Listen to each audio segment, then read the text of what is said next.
life drama, life drama. We dey live like cattle. Give me that. Hello, sir. Sorry for the service, sir. Give me that. What's happened? Sir, I was called by this number 11. Come and submit my CV today. Okay. It's about the job hunting. Oh. Ilé Sanmi Olúwatósìn. Ilé Sanmi Olúwatósìn market. That's my name. Ilé Sanmi Olúwatósìn market. Direct computer engineering. Perfect.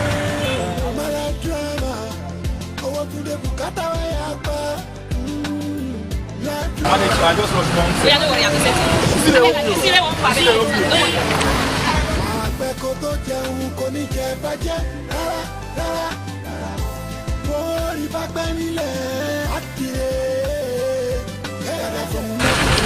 I don't get it.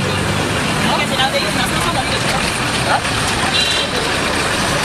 Give me that now. I mean, I don't get it. You got another one. Madam. Now my CV is this. Now where is CV? They call the CV. Wait to concern me with your CV.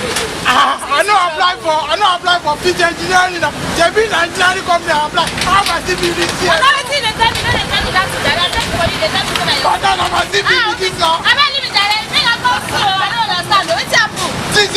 See my CV. I go apply for engineering company. Wait to concern me. Why is it my CV? Ayẹlẹ o, ìwọ sí o.